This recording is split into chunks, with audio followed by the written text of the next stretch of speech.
Harry Potter and the Goblet of Fire is a 2005 video game based on the film Harry Potter and the Goblet of Fire. The movie is based on J.K.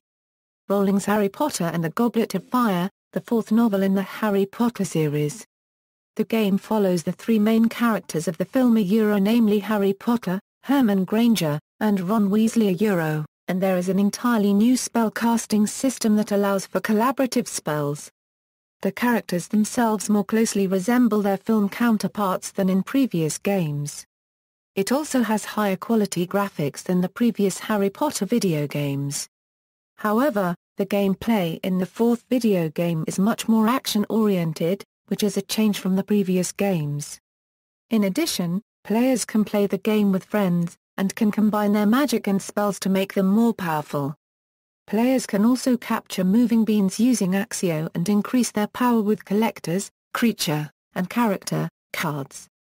There is no RPG iteration of the game, unlike with previous titles.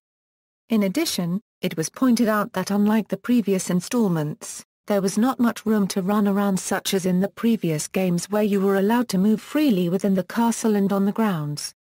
The game is divided into several non-consecutive levels, some of which are locked at the beginning of the game until the player collects enough Triwizard Shields to unlock it. It is noted as the last Harry Potter game released on GameCube and Xbox. It is also the first Harry Potter game to get an E10+ rating in North America.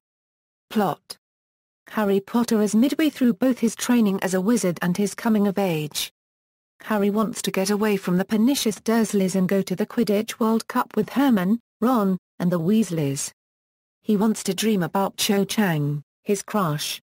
He wants to find out about the mysterious event to take place at Hogwarts this year, an event involving two other rival schools of magic, and a competition that hasn't happened for hundreds of years. He wants to be a normal, 14-year-old wizard. But unfortunately for Harry Potter, he's not normal, not even by wizarding standards. And in his case, different can be deadly. Reception: just like the previous Harry Potter game titles, Goblet of Fire has received average to mixed reviews.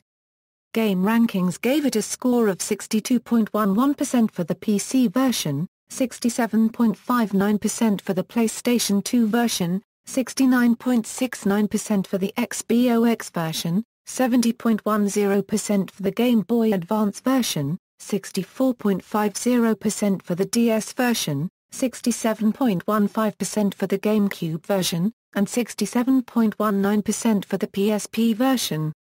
Similarly, Metacritic gave it a score of 66 out of 100 for the PC version, 68 out of 100 each for the PS2, Xbox and DS versions, 71 out of 100 for the GBA version, 69 out of 100 for the GameCube version, and 70 out of 100 for the PSP version. In Japan, Famitsu gave it a score of all 4 sevens for the DS version, and 1 8, 1 7, and 2 6s for the GameCube version. Famitsu Cube Plus Advance gave both the DS and GameCube versions a score of 3 sevens and 1 6. Detroit Free Press gave the GameCube version all 4 stars and said, "This is a masterful video game because it can be enjoyed on many levels. Younger players can simply explore this graphically rich Harry Potter world and succeed. Older players will enjoy manipulating the magic by choosing spells and skills and casting magic together with friends." However, the Sydney Morning Herald gave the game 3 stars out of 5 and stated that its highlight is a brief but thrilling broomstick chase against a fire-breathing dragon. An underwater interlude is less successful, although it provides variety. References: External links: Harry Potter and the Goblet of Fire at the Internet Movie Database, Harry Potter and the Goblet of Fire at Moby Games, Harry Potter and the Goblet of Fire at Moby Games.